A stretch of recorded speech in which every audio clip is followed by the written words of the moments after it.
not going to delete that last episode. I'm sorry. I wanted to continue the game and I pressed the combination out of muscle memory that ended the episode. That was a bit amateurish. Okay, welcome back to Blackwater Volume 3. Against demons.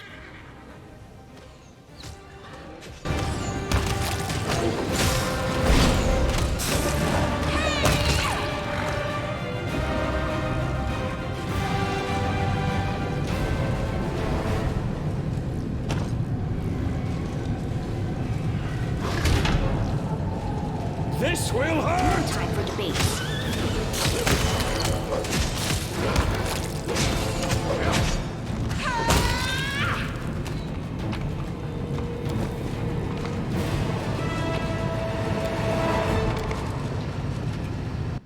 This electricity-driven machine seem designed for blacksmithing and producing items. Components for 100 faces circlet. Whoa. That's disturbing. I don't really want that.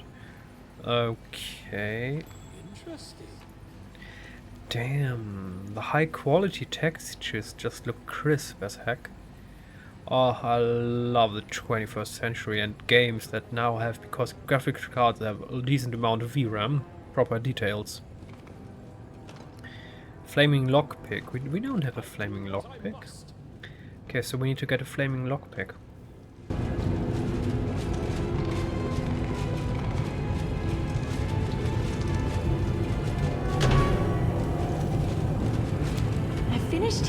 This machine is used for healing and provides the healer with information about the patient's current condition. The contraption before you looks truly sinister, like the entrails of some sort of sea creature. A glinting tangle of ebony tubes connects to a capacious vessel. The bindings, splattered with blackened blood, must serve to hold helpless victims. You notice a piece of scalp stuck between the teeth of this serrated saw. The shiny and impossibly sharp drill is sickening to look at. It's like the machine is sleeping, but ready at any moment to awaken, and recommends torturing and dissecting living flesh. Well, well, well! What have you here? Interesting, very interesting. Nino's eyes burn with curiosity while he examines the machine. It appears that this machine is what performed the heinous and disfiguring procedures on the guards that have turned them into puppets. A separate compartment of the machine holds an orderly stack of the nefarious circlets, their metal spikes gleaming. Examine the circlets. Succeeded at knowledge. Numerous crystal plates, all no thicker than a hair, cover the inside of each circlet's rim. These plates overlap in an intricate pattern and are connected by a web of greyish metal fibers. Small spheres of a cloudy stone that resemble smoky quartz rest against the temples. It's possible that these are what the mysterious master uses to deliver commands to his slaves. Okay, try to get a sense of how the circlets work. Carefully touching the crystal plates, you analyze the circlet's reactions.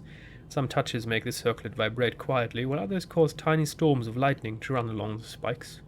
Even though this contraption was created by adepts of magic that you are completely unfamiliar with, you are nonetheless certain that it is magical. Basing your assumptions on your knowledge of primary arcane principles, you are able to guess the access keys to some of the simplest, least sophisticated functions and activate the circlet. It seems that this item was crafted through the use of psionic magic. The crown can heighten one's sensitivity to such influences, but it could instead be made to protect the wearer from psionics. With the help of the tools available to you, convert the crown into a protective circlet. We can't do that, interesting. But theoretically we could do that to protect ourselves from psionics. A very interesting concept in the game. Allowing you to use the knowledge of a mission to protect yourself from future endeavors. What at first appears to be a patch of rust is revealed upon closer inspection to be an old bloodstain spread across the wide drain. The corpse's mutilated head shows that an attempt was made to place the circlet on the victim's head, but they did not survive the agonizing operation. Lockpick fuel. The anatomical drawing, replete with stomach-turning details, sets out how to crown a victim with a sinister barbed circlet. We do it my way. The corpse under the sheet is one of the defenders of this place. Their mechanical parts have been roughly ripped out, the flesh discarded like carrion. Athara Vance. A warrior in a crusader's tabard rocks back and forth in a meditative stance. Her mangled head is adorned with the same type of sinister-looking circlet you've seen on the other guards, but she issues no menacing demands for you to surrender to Hundred Faces' mercy. Instead, she quietly whispers, "Yomide, embolden my spirit before my death." "Hey, are you alive?" Warrior starts as if waking up from a deep slumber. She stares at you in surprise. You're not one of Hundred Faces' servants? You don't have one of those accursed circlets, praise Yomide. I prayed someone would come and help me. Please end my suffering. There's a mixture of pain and relief in her eyes. We'll help you, sister. You're not alone anymore. Ah, a sister in faith. Oh, praise the goddess. I'd abandon all hope of ever seeing a friendly face again. What's your name? Athara Vance, corporal in the Mandavian army. Our squad was lured to this place. We were on forward patrol when we met a man. He told us that a group of slaves had escaped from the demons and taken shelter in his camp. He said they had many wounded who needed help. Once we entered the camp, we had no way of leaving. Where are your comrades? They have all fallen. When we realized we were trapped, we tried to fight our way to the heart of this compound, but we stumbled upon some magical device that seems to incinerate mines. We had to stop and take up defensive positions nearby. We were holed up there for 2 days while our wizard tried to find a way past it, but those abominations came and picked us off one by one. They deliberately avoided killing us. They just wounded us enough to cripple us. And then later, the ones that they'd taken came back with their heads cracked open. She shudders. They didn't recognize us. They carried out someone else's will, shouted someone else's words, but the voices, they were the voices of my friends. When I alone was left, and they came for me, I couldn't end their lives. Damned coward. I just couldn't bring myself to do it, and they made me into this. What did they do to you? They cut open my skull and shoved this thing into my head to control me, and then, those sadist knows every flavor of pain. They tore me open and shoved their vile machines into my body, then sewed me up just to start tearing at another spot. They sealed my wounds shut, poured some potions into my veins that made my insides burn, and all the while I could hear him, that voice, that disgusting voice. Her hysterical scream becomes desperate, forlorn howl. Through immense force of will, she pulls herself together and starts whispering a prayer to Yomide.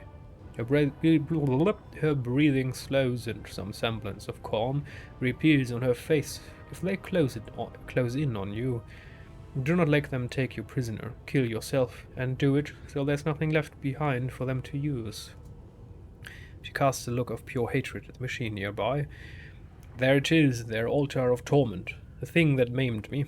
Now the master of these monsters sends me orders through psionics, and my body keeps trying to obey. These circlets are his brains. I want to enter his lair and kill him, but the closer I got to him, the harder it was for me to fight against his voice ringing in my ears. If you're still in control, why haven't you ended your life yourself? I've tried so many times, but each time I was about to end it all, I felt fear. And fear weakens the will, so the voice in my head sounded even louder, even stronger. I could feel myself slipping away, worried that if I tried to inch the blade closer to my throat, he would bind me to his will forever, so all I could do was wait. How did you manage to resist being possessed?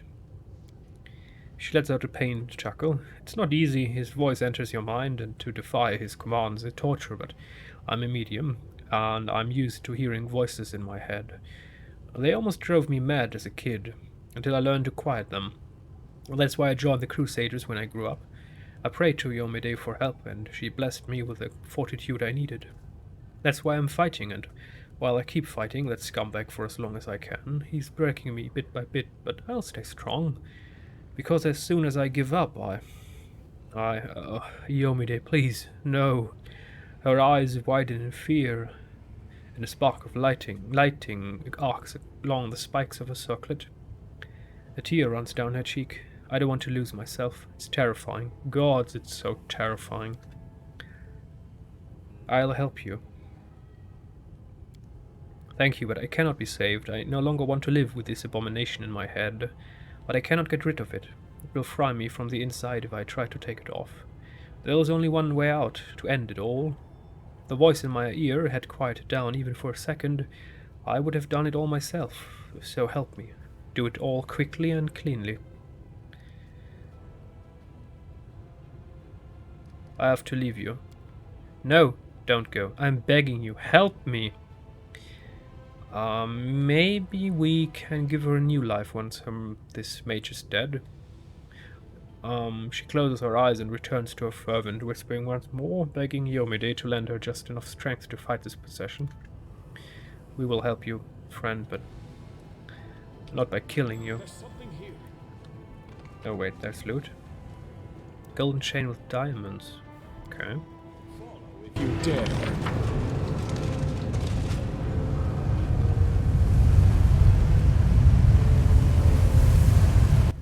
An emitter, okay, so this is his last line of defense, huh? Well, can I theoretically pass through with enough HP? I'm always ready.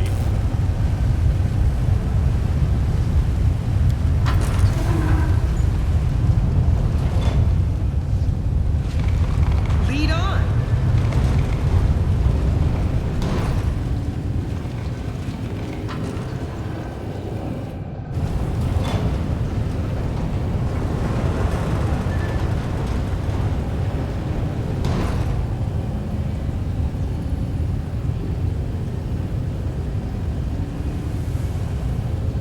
Hello?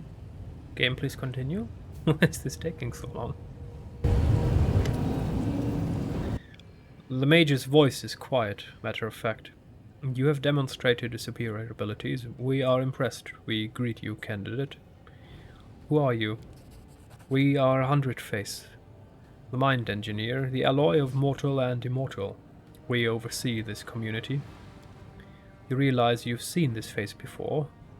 The coal-shrouded visage of the Khalid Velg who told you about this place. The top of 100 Face's skull has been removed like the others, but the crown he's wearing is much larger and more intricate. How strange. You are talking to us, but it's not like you're not. But it's like you're not even here. I can't see any good or evil in your words. Nothing, just noise like a ticking clock. Sense, not see. Hey, I know you. True, your arrival was planned in accordance with the schedule. Given that the original host's body possesses the most advanced functionality, we used it to convince you to come. We are satisfied with the fact that you arrived within the scheduled time limits, as did all previous candidates. The calculations do not require adjustment. The original host's name does not matter, and neither does the history of his existence. We are not what he was. We have long surpassed the limitations of a mortal creature's mind. The singular personality was split in order to achieve complexity of thought. Now we are a collective. We are 100 Face. So many fancy words, but it's also simple. You used to be a human. Then you became a monster. That's it. So you even turned yourself into a machine? True, the exhaustion and deterioration of living tissue reached critical levels. For the purposes of continuation of function, a number of measures were taken. The decision was considered acceptable. The procedure resulted in the duration of existence being extended by an undefined length of time, which will prove sufficient for the discovery of permanent solutions. Incredible, unbelievable, simply, a breakthrough. Oh, listen, I'm getting an orgasm from here, listening to this. I'll need the schematics. Then I'll take some measurements or run a series of tests. False. Technology not accessible to outsider. You obtain the acquired data only by undergoing transformation process. That is tempting. Nini rubs the bridge of her nose pensively. But I can already see a number of flaws in your design. Here's what we'll do. You give me access to your technology, I'll improve it, and then I'll allow you, the lot of you, to come join with my brilliant mind as my assistants. Categorically denied. Our design is perfect and is not subject to adjustment. Why have you lured me here? Question requires multi-part response. First, we have been testing our location's deterrence system. The deterrence system has been judged unsatisfactory. Adjustment based on this observation is required. Second, we have been testing you. You have been deemed satisfactory candidate. You will be subjected to the modernization procedure. Third, we have been searching for a fitting specimen as a replacement to lead our field combat unit. Your abilities have been deemed extraordinary. The modernization procedure will be modified in order to take the specimen's peculiar properties into account. We are satisfied to the highest degree and are experiencing a state of euphoria. We wish to inform you that you will serve us as the leader of our army. What are you doing here? We are conducting the project, implementing its schedule and gathering an army. While incrementally enhancing countermeasures, we are correcting increasingly more dangerous opponents to absorb their abilities through modernization and amalgamation. The next schedule praise is to attract a high volume of non-mortal opponents, such as the demons armies of the World Wound. Their chances of victory are adequate. They wanted to fight demons and turn themselves into monsters that are no better. What is that if not a triumph of evil for the Abyss? How did you convince the Sarkorians to serve you? Manipulative approach was deemed optimal. Specimens were motivated by the promise of assistance. Mistrust was suppressed through the weakening of their identities. Basic elements such as hope, religious beliefs, ethical limitations, insubordination was suppressed through internal purges. You're just playing with the lives of others. True. True. Okay.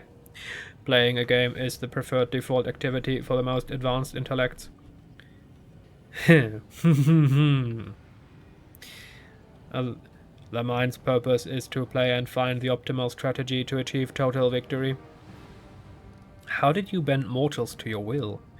You cannot comprehend the intricacies of our work. It is highly probable that you assume that the key is the direct cerebral connection, but that is an insignificant accomplishment within our project. Our true genius is embodied in the device you are observing at this moment. It's the big-ass crystal at my back. It collects external thoughts that are then translated into generic signs, stored, transformed, sent back as commands. This process is efficient. Cognition circlet receives the command and compels the body to execute it. It expels all redundant and resistant elements from the specimen's mind. Our device is the pinnacle of scientific thought, a mechanism created by a mortal being, yet it surpasses its creator in every aspect. It is the beginning of a new era, a gateway to the future. It allows us to control our servants. We are holding them at the tip of our thoughts. Our soldiers have forgotten the meaning of fear. We have erased it from their hearts and minds. They have forgotten their lives. The reclaimed space has been used to store knowledge of combat arts and mastery of Numerian weapons. They know no pain. Their bodies remain obedient to the cognition circlets, no matter the wounds they sustain. Until their functionality is lost completely, they will execute their commands. Observe. Even physiological death failed to make many of them abandon their posts. Is this not the perfect army?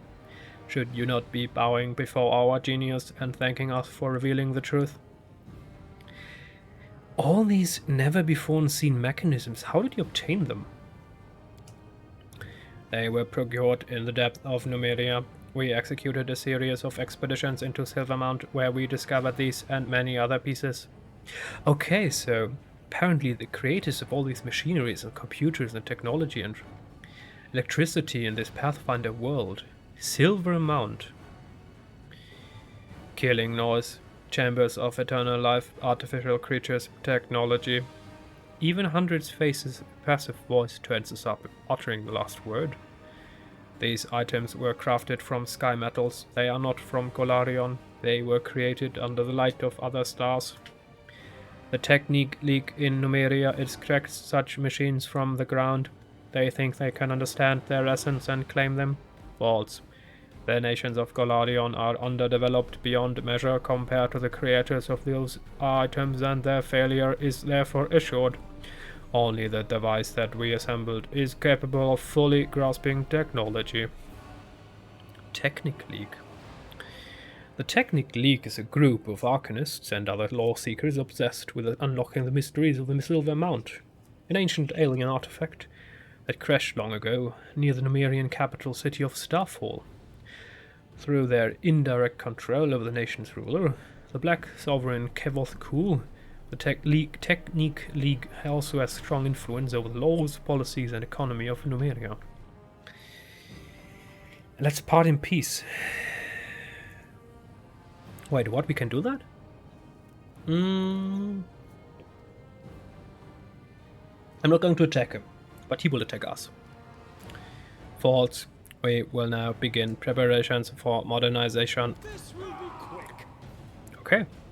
A giant energy wall.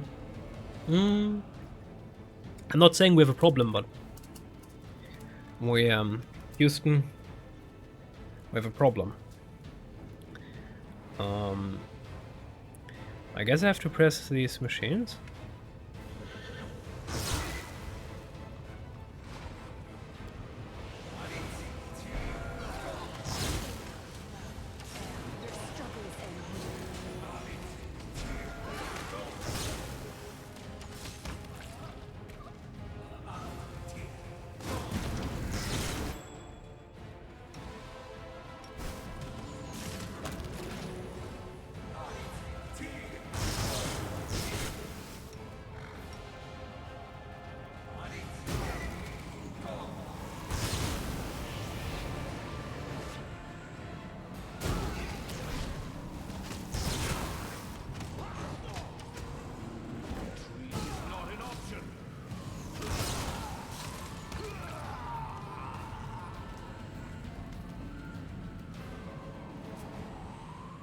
Stand by.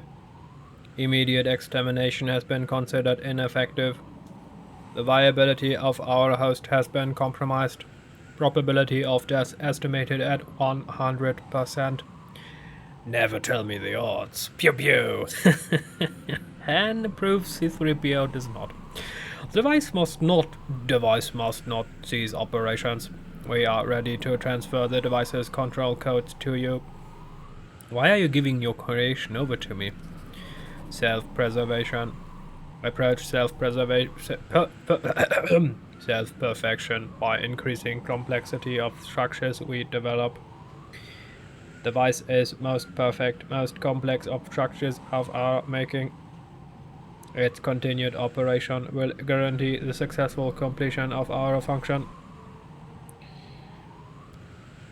100 Face starts speaking in Halit,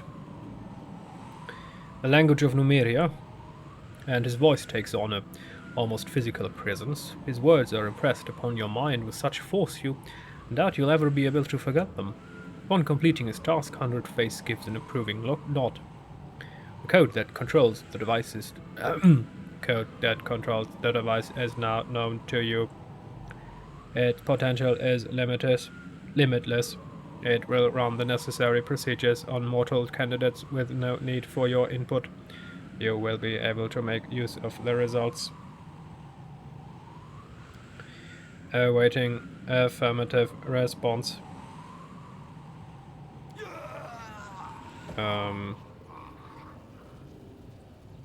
What? Wait, we can? Seriously? Wait, he has a heavy crossbow. That's a mighty weapon. Wait, we can now decide the fate of the device?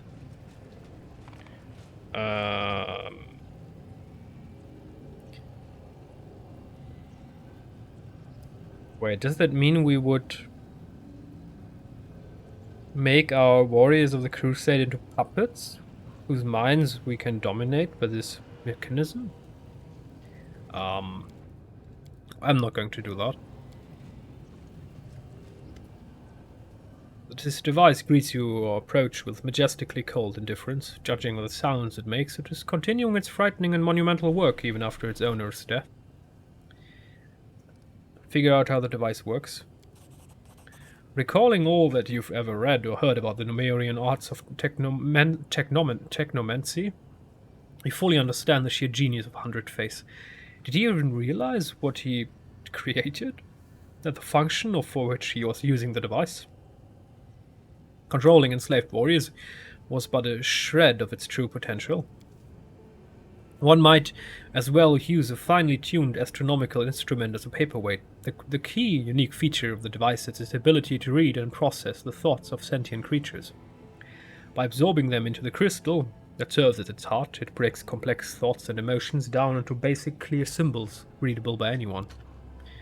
It perceives deeply personal feelings and casually assimilates any experience, no matter how unique. It learns, and what it learns is everything. Hundred Face's army provided it with many thoughts and emotions, but the device hungers for something more. Observing this magnificent monster is both breathtaking and terrifying. Examine the device. The device makes all of Hundred Face's other creations look like pathetic tin handicrafts. Its inner workings reveal an array of perfect geometric forms and a larger crystal covered in minuscule engraving hovers suspended at its very center. The wave of energy it emits envelops you. This crystal contains tremendous power, and it is the writing on its surface that directs that power. It feels as if the device itself is a living creature, one that is merely sleeping. For now. So this is quite interesting. This could give us an edge fighting the demons, but then again we are an angel and we're trying to do the righteous thing and turning all Crusader warriors into slaves. Are we going to destroy the device that should not exist in this world? I'm really tempted to play through a second time. But it would take too long. I want to play the first Pathfinder. Okay. The device refuses to die. You watch as clouds of metallic dust erupt from its depth and gather around the parts you've damaged. You restore the original condition. You hear a low scraping noise coming from the core of the mechanism, like a giant tossing and turning in its steel cradle, shaking off sleep. Now that you've attacked the device, it tries to awaken, to become more complex in order to protect itself. Without wasting another moment, you call upon all your power and deliver a single, unstoppable, godly, angelic, deadly blow, filled with the light of heaven. It tears the massive crystal heart from the depth of the device. The mechanism thrashes around you like a beast in agony, until at last it goes still. Well, that was a difficult decision. So this entire endeavor was worthless. We got nothing out of it. Because we're the good guys. That kind of sucks. I mean, this dude just had a crossbow, but dominating the entire world with these machines, I mean, come on, we couldn't have done that.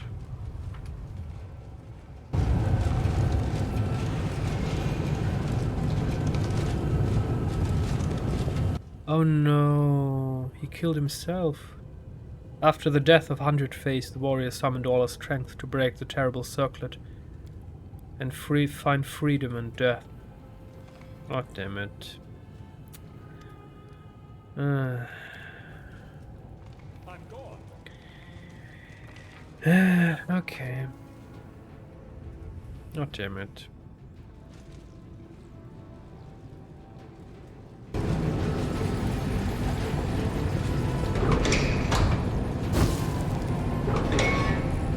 Interesting. Helmet of the Abyss Killer. According to legend, this helmet belonged to a mighty warrior who was doomed to endlessly slay hordes of demons. It doesn't seem to have any magic. Is that a reference to, what was this old EA game, Dead Space or something? This horror game. It looks like it, but it looks formidable. The crates numbered with Numerian symbols are arranged with compulsive precision. Loot. Stuff. Wait, a blade barrier.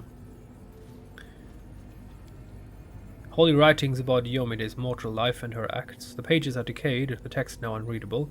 It is unknown how this holy book ended up in a place like this. Take care of it. Corruption of the Abyss retreats in the face of the cleansed relic sanctified power. What is that even? This cleansing stuff, what does it do? The grand scheme of things, I mean, why is that important? And how do I break this barrier here? I mean, there's no other door here.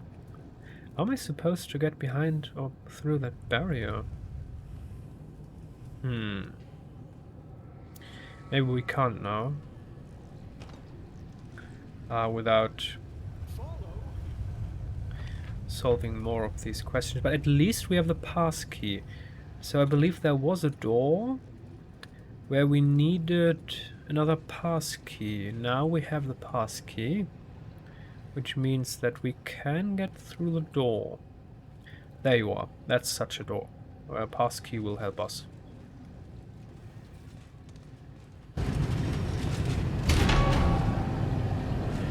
I'm off!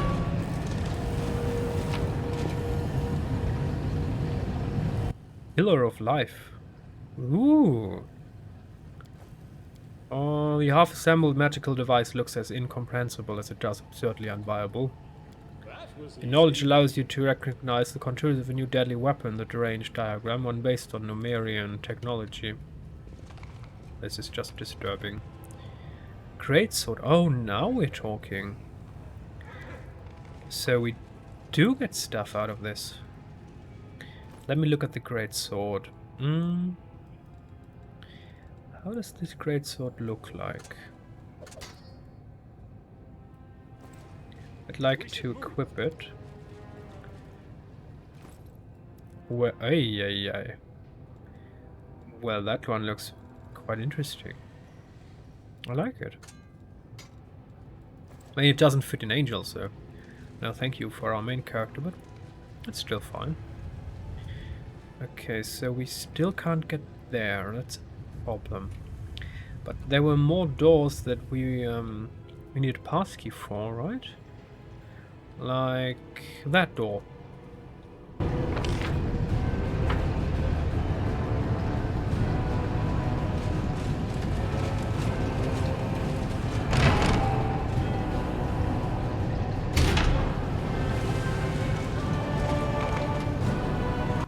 Use magic device. After pressing the button a couple of times, a message flashes on the device screen. Psionic shielding tools, storeroom 1. Further attempts yield nothing more. Okay, but the crates numbered with Numerian symbols are arranged with compulsive precision. Why is there a trident in the crate? But what else do we have? Ring. Golden statuette. Jasper circlet, blah. The crates are full of gleaming components covered in foul-smelling dark oil. Bracers. Oh, that's not bad. What else do we have here? That's not interesting. 100 faces circlet. Not yet crowned anyone's head. Not been activated. Maybe we need to use that at the machine? I'm not sure, we're going to try. Do we have any more doors that we can only open with the passkey? Let me quickly check. No passkeys here. Nope. Nope, Nottingham. I'm not going to say Nottingham. Nottingham. I have no idea how I'm supposed to open that. I mean, these just go here and then they disappear. I mean, do we have to follow the lights? Light blue, teal-ish? But how is that helping us?